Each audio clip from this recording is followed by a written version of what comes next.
গ্রামীণ রাস্তাগুলো খরচ করবে, গ্রামীণ এবছরটা মার্চ পর্যন্ত।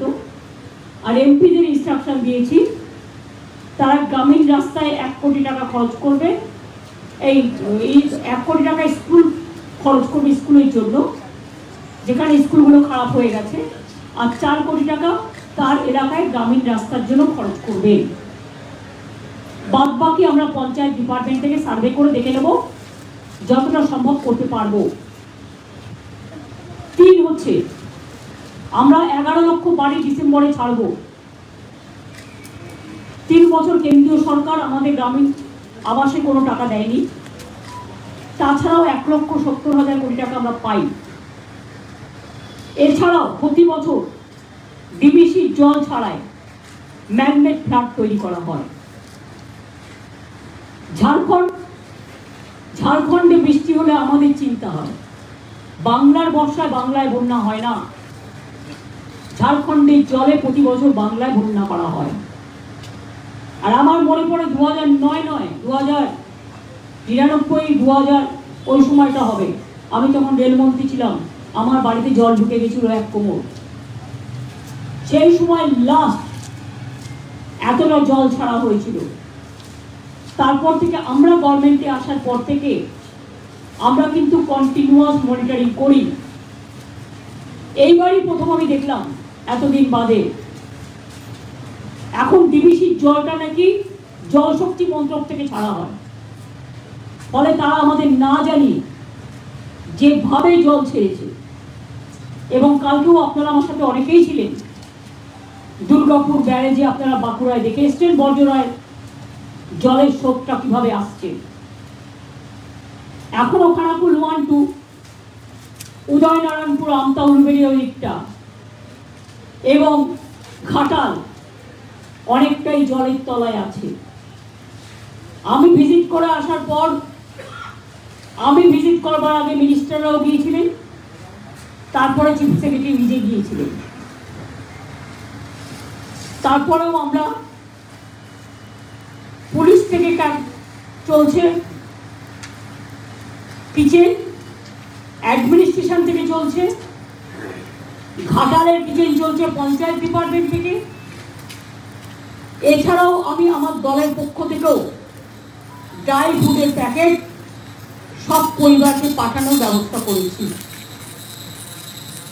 রাস্তা ছাড়াও যেটা আমি বাড়ির কথা বলছিলাম, 11 লক্ষ বাড়ির মধ্যে আমি ইতিমধ্যে 65,000 বাড়ি মাইনরিটি ডিপার্টমেন্ট থেকে ডেস্টিটিউট উইমেনদের করে দিচ্ছি। কাজে এখন বন্যায় যে বাড়িগুলো একেবারে রসাতলে গেছে, মানে ভেঙে গেছে, সম্পূর্ণভাবে বিধ্বস্ত হয়েছে, সেখানে আমার যে 11 লক্ষ লিস্ট আছে সেই লিস্টের মধ্যে বাড়িগুলো আছে কিনা দেখে নিতে বলেছি। সার্ভেটা বর্ষা মানে জাস্ট শেষ হলেই শুরু করবে। ডিসেম্বরের ফার্স্ট উইকে আমরা প্রথম টাকাটা দেব, প্রথম কিস্তি। 60,000 বাড়ি ইতিমধ্যে মাইনরিটি ডিপার্টমেন্ট থেকে আমি করেছি, করবার জন্য দিয়েছি, সেইটা অ্যাড হবে। প্লাস আরও কত বাড়ি একদম, এখনো 50 লক্ষ মাটির বাড়ি বাংলায় আছে। 50 লক্ষ আমরা করতে পেরেছি 13 বছরে। সংখ্যাটা তো কম নয়, গ্রামের সংখ্যাই বেশি, মনে রাখবেন, শহরের সংখ্যা কম। আমাদের কিন্তু এখনো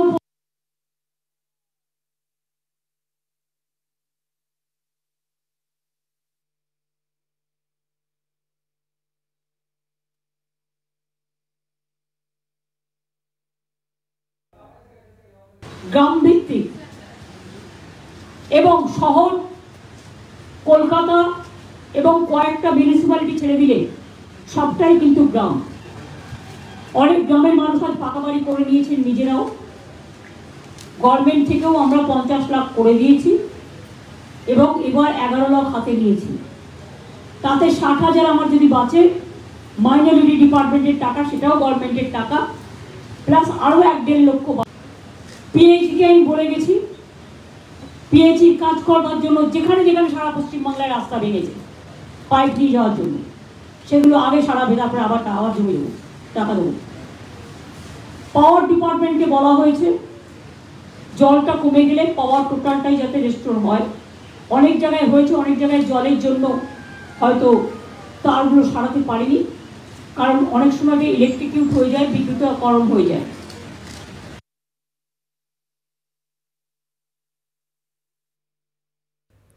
বন্যা পরিস্থিতি সরেজমিনে খতিয়ে দেখতে মুখ্যমন্ত্রী মমতা বন্দ্যোপাধ্যায় বীরভূমে রয়েছেন এই মুহূর্তে এবং সেখানে প্রশাসনিক কর্তাদের সঙ্গে বৈঠক করেছেন মুখ্যমন্ত্রী। তারপরে বেশ কিছু ব্যবস্থা নেওয়া হবে প্রশাসনিক স্তরে, সেই কথাই এই মুহূর্তে জানাচ্ছেন সাংবাদিকদের মুখোমুখি হয়ে মুখ্যমন্ত্রী মমতা বন্দ্যোপাধ্যায়। দুর্গতদের জন্য ত্রাণের ব্যবস্থা করা হয়েছে বলছেন তিনি। আরো কি বলছেন শুনুন। বীরভূম জেলাও আমার ধনধান্যে পুষ্পে ভরা, মৎস্য, নদী, পুকুর, রাঙামাটি, সতীপীঠ, পাথর চাপড়ি থেকে শুরু করে সবকিছুই আছে। সুতরাং সতীপীঠ স্থানগুলোতে জল থাকলে ডিএম দেখবেন, কারণ ওগুলো আমরা করে দিচ্ছি সব ভালো করে। পাথর চাপড়িও দেখবেন। বাকি কৃষকদের জন্য আমাদের শস্য বীমা করা থাকে। আগে চাষিদের টাকা দিতে হতো, এখন চাষিদের টাকা দিতে হয় না। বিনা পয়সায় চাষিরা বিপদে পড়লে আমরা সেই টাকাটা দিই, অর্থাৎ যে ক্ষয়ক্ষতিগ্রস্ত হয় তার মূল্যায়নটা করে যেই জল সরে যাবে, কৃষি দপ্তর আমার সাথে এসছেন, ওঙ্কার মিনা আছেন, তাকে ইনস্ট্রাকশন দেওয়া হয়েছে যে কৃষকরা যাতে সঠিকভাবে তার বন্যা ত্রাণের হিসেব অনুযায়ী এবং শস্য বীমার হিসেব অনুযায়ী তারা যাতে টাকাটা পায়। শস্য এছাড়াও ধান কেনার কাজটা যেন বন্ধ না হয়। 100 দিনের কাজ, যেটা আমরা আগেও 30-40 দিন হতো, তো আমরা 50 দিনের কর্মশ্রী চালু করেছি। সেই কর্মশ্রীর কাজটা যেন চালু থাকে, মিড ডে মিলগুলো যেন ঠিক থাকে, ICDS সেন্টারগুলো যদি জলে ভেসে থাকে সেগুলো ডিএম দায়িত্ব নিয়ে দেবে, বিডিওরাও সার্ভাইস ভিজিট ছিল না। এই মাটিতে আমার জন্ম, আমি জানি বীরভূমটা খুব ভালো। সুতরাং এখন অনেক নদী হয়েছে, অনেক রাস্তা হয়েছে, অনেক ব্রিজ হয়েছে, বিশ্ব বাংলা ইউনিভার্সিটি হয়েছে, শান্তিনিকেতন আগেই ছিল, সতীপীঠের অনেকগুলো মন্দির আছে। সুতরাং বাদবাকি বন্যার যে কাজ,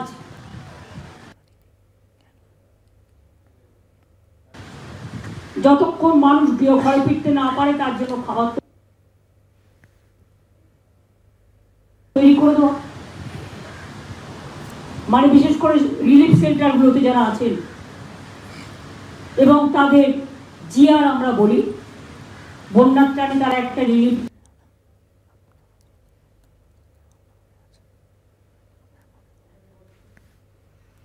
এই মুহূর্তে দেখতে পাচ্ছেন যে মুখ্যমন্ত্রী মমতা বন্দ্যোপাধ্যায় সাংবাদিকদের মুখোমুখি হয়েছেন বন্যা পরিস্থিতি পরিদর্শনে। মুখ্যমন্ত্রী, আমরা জানি যে এর আগে তিনি হুগলি গিয়েছিলেন এবং বেশ কিছু এলাকা ঘুরে দেখেছেন, পরিদর্শন করেছেন, সেখানকার প্রশাসনিক কর্তাদের নির্দেশ দিয়েছেন।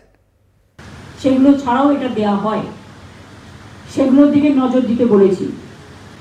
আর আমি থ্যাঙ্কফুল যে আমার এখানকার ডিএম নিজে, অসিত মাল, শামিরুল, রানা, এরা নৌকোয় করে গিয়ে নিজেরাই প্রায় প্রাণ হাতে করে ফিরে এসেছে। আমি বলেছি স্পিড বোট ইউজ করতে হলে, নৌকা ইউজ করতে হলে লক্ষ্য রাখতে হবে কতজন উঠছে, বেশি স্রোতে যাওয়া যাবে না। আর 2 হচ্ছে মেটেরিয়ালও তার সাথে। আমি আবেদন করব পাবলিককে, আমার বন্ধু বান্ধবদের, সাধারণ মানুষকেই, যারা আমাদের গৃহলক্ষ্মী, যারা আমাদের গৃহকর্তা, সব ধর্ম, বর্ণ, সংস্কৃতি সব কিছু মিলিয়ে যদি কখনো পুলিশ অ্যালার্ট করে বা জেলা বিডিওরা অ্যালার্ট করে বা লাইন ডিপার্টমেন্ট, প্লিজ দয়া করে জীবনের ঝুঁকি নেবেন না, সরে আসবেন। জীবনটা খুব দামি, বাড়িটা ভেঙে গেলে ফেরত পাওয়া যাবে, কিন্তু জীবনটা চলে গেলে ফেরত পাওয়া যাবে না। হেলথ ডিপার্টমেন্টের প্রিন্সিপাল সেক্রেটারিও মিস্টার নিগম আমার সাথে এসছে, পাওয়ার ডিপার্টমেন্টের সেক্রেটারি শান্তনু যেমন এসছে, দেউচা পাতমিটা দেখে রাখতে বলেছে, বর্ষা শেষ হয়ে গেলে কাজ শুরু করবে। পাঠিয়ে দিচ্ছে ডেড বডি বাংলায়, রাজস্থান থেকে হত্যা করে পাঠিয়ে দিচ্ছে ডেড বডি বাংলায়, উত্তরপ্রদেশ থেকে হত্যা করে ডেড বডি পাঠিয়ে দিচ্ছে বাংলায়। মালদায় একটা মৃতদেহ পরিবারকে খবর দেওয়া হয়েছে, যাকে আনা যায়নি, তার কারণ যতটা আমি শুনেছি তার মাথা এবং দেহ আলাদা করে দেওয়া হয়েছিল। পরিযায়ী শ্রমিকরা যারা মারা গেছেন 2 লক্ষ টাকা করে সরকারের পক্ষ থেকে দেওয়া হচ্ছে। বন্যায় 28 জন মারা গেছেন, তাদের পরিবারকেও 2 লাখ টাকা করে দেওয়া হচ্ছে, এবং বিনা চিকিৎসায় যে 29 জন মারা গেছেন তাদের পরিবারকেও। কিন্তু যখন একটা জীবন চলে যায় তখন অন্তত তাদের পাশে দাঁড়ানোর জন্য এটা সামান্য গভর্নমেন্টের কাছ থেকে একটা ছোট্ট কন্ট্রিবিউশন। বাদ বাকি হেলথ ডিপার্টমেন্টকেও বলা হয়েছে সাপের ওষুধ ঠিকমতো রাখতে। সাপে কামড়ালে আমি প্রেসের মাধ্যমে বলবো মেসেজটা কনভে করতে। বাড়িতে থেকে চিকিৎসা করবার প্লিজ দয়া করে সুযোগ নেবেন না, তাতে বিষটা বেশি ছড়িয়ে পড়ে। ভালো করে শক্ত করে বেঁধে রাখবেন জায়গাটা, সঙ্গে সঙ্গে স্থানীয় হসপিটালে চলে যাবেন। সাপের কামড়ালে যে ওষুধটা দেওয়া হয় অ্যান্টিভেনাম বলে, সেটা দেওয়া আছে সব জায়গায়, সেটা দিলে সঙ্গে সঙ্গে দিলে বেঁচে যায়। কিন্তু দেরি করলে একবার জ্ঞান চলে গেলে জ্ঞান ফিরে আসা খুব মুশকিল হয়। সবকে একটি ছেলে মারা গেছে বন্যায় নয়, কারণ সাপও কিন্তু এই সময় জন্তু জানোয়ার সব ডাঙায় উঠে আসে, একসাথে বাস করে। লক্ষ্য রাখতে হবে, নিজেদের লক্ষ্য নিজেদেরও রাখতে হবে। এছাড়াও ডায়রিয়া হতে পারে, ফ্লাড কমে গেলে ওআরএস দরকার, অ্যান্টি ডায়রিয়া মেডিসিন দরকার। ভাইরাল হতে পারে, সর্দি কাশি জ্বর হতে পারে, তার ওষুধও রাখার জন্য বলা হয়েছে। সমগ্র বিএমওএইচ সিএমওএইচ সবাইকেই বলা হয়েছে, এবং হেলথ সেক্রেটারি নিজেও ইনস্ট্রাকশন দিচ্ছেন, চিফ সেক্রেটারি নিজেও অনেকগুলো মিটিং করেছেন, ভার্চুয়ালিও আমাদের সাথে অনেক ভিডিওরাও ছিল। সুতরাং আমরা যে বন্যাক্লিষ্ট অঞ্চলগুলো গিয়ে এই মিটিংগুলো করছি। আমি অ্যাডমিনিস্ট্রেটিভ রিভিউ মিটিং আমাদের কালী পুজো, দুর্গা পুজো, ছট পুজো, জগদ্ধাত্রী পুজো, নবরাত্রি সব চলে যাওয়ার পর তারপর শুরু করব। এখন আগে বন্যাক্লিষ্ট মানুষদের পাশে দাঁড়িয়ে তাদের সাহায্য করা আমাদের নৈতিক কর্তব্য। আপনাদের সকলকে অনেক ধন্যবাদ, অনেক অভিনন্দন। অনেকে কলকাতা থেকেও এসেছেন ছুটে, অনেকে অল ইন্ডিয়া থেকেও এসেছেন, স্থানীয়রা তো আছেনই, তারা সবসময় আমাদের সাহায্য করেন। আপনাদের সকলকে, যদিও এই দুর্যোগের মধ্যে বলা উচিত কিনা আমি জানি না, তাও এটা আমাদের নীতি, তাই বলবো পুজোর শুভেচ্ছা জানিয়ে গেলাম। ভালো থাকুন, সুস্থ থাকুন, মা আপনাদের ঘরকে আলোকিত করুন। শিউলি ঘাসে কাশফুল হাসে, অন্ধকার সরিয়ে আলোর ভোর আসুক সবার জীবনে, এই কামনাটুকু করে দিলাম। অনেক অনেক ধন্যবাদ, নমস্কার, শুভনন্দন। যাক গিয়ে আমার কি যায় আসে, ডিবিসির থেকে পাওয়ার সেক্রেটারি ছিল ডিরেক্টর, রিজিগনেশন করে দিয়েছে। সবই তো নিয়ে গেছে কলকাতা থেকে সরিয়ে, বাকি কি আছে? কলকাতায় একটা বিল্ডিং পড়ে থাকবে আর কলকাতার কথা শুনবে না, আর বাংলায় জল ছাড়বে, লোক মারবে। মানুষ আগে না ওর একটা বিল্ডিংয়ের কাঠামো আগে? ওখানে তো বসে সব আরাম কায়দায় বসে থাকে। জল ছাড়ে তো জল শক্তি মন্ত্র। আমার চিফ ইঞ্জিনিয়ার ছিল, পদত্যাগ করেছে ওখান থেকে। আমার পাওয়ার সেক্রেটারি ছিল শান্তনু বোস, পদত্যাগ করেছে। আমরা চাই না সেই অর্গানাইজেশন যারা জল ছেড়ে মানুষ মারে। ডিবিসি তো তৈরি হয়েছিল বন্যা থেকে মানুষকে বাঁচানোর জন্য। 4 লক্ষ কিউসেক, মেট্রিক কিউসেক টন তারা জল রাখতে পারত। আর আজকে 20 কোথায় নেমে এসছে, রাস্তার সমান নেমে এসছে। 20 বছর ধরে ড্রেজিং করে না, ডিসইনফেকশন করে না, ফলাক্কায় করে না, মানুষ জলে ডুবিয়ে মারে। আমি তো বাংলাটাকে পাহাড় বানাতে পারবো না। দার্জিলিং এর একটা পাহাড় আছে, সেটাও তো ভুটানের জলে ডোবে, সেটাও তো নেপালের জলে ডোবে। জিওগ্রাফি তো আমি তৈরি করিনি, ইতিহাসও আমি তৈরি করিনি, আকাশও আমার হাতে নেই, বাতাসও আমার হাতে নেই। কিন্তু কেন্দ্রীয় সরকারের হাতে ডিবিসি আছে। তা থাকা সত্ত্বেও আমরা ওদের বারবার বলি, যখন তোমাদের 80% ভরে যাবে 10,000 করে করে ছাড়ো, যাতে মাটি সহ্য করতে পারে। একসাথে তুমি 5 লাখ ছাড়বে, কি করে মাটি সহ্য করবে? তুমি তো জল এসছে 3 তলা সমান, 3 তলা সমান জল এসছে এবারে, ক্যান ইউ ইমাজিন? তাও তো অনেক অঞ্চল বেঁচে গেছে, যেগুলো বেঁচে আছে ভাবছেন, তার জন্য আমরা অনেক কাজ করেছি, আগামী দিনেও করব।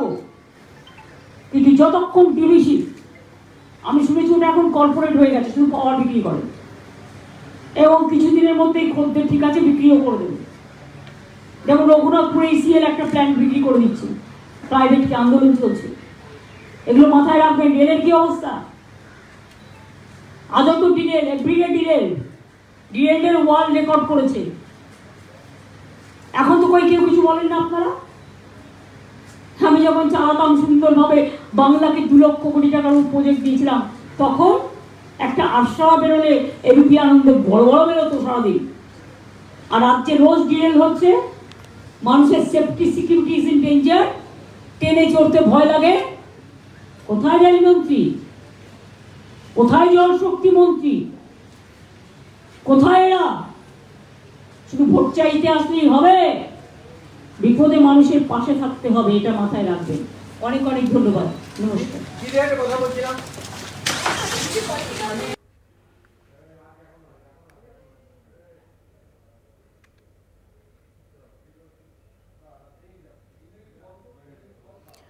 বীরভূমে বন্যা পরিস্থিতি খতিয়ে দেখলেন মুখ্যমন্ত্রী মমতা বন্দ্যোপাধ্যায়। প্রশাসনিক স্তরে বেশ কিছু নির্দেশ দিয়েছেন এবং মৃতদের পরিবারকে 2 লক্ষ টাকা ক্ষতিপূরণের ঘোষণা করেছেন মুখ্যমন্ত্রী এবং দুর্গতদের পাশে দাঁড়িয়েছেন, তাদের সব রকমের সাহায্যের আশ্বাস দিলেন মমতা বন্দ্যোপাধ্যায়।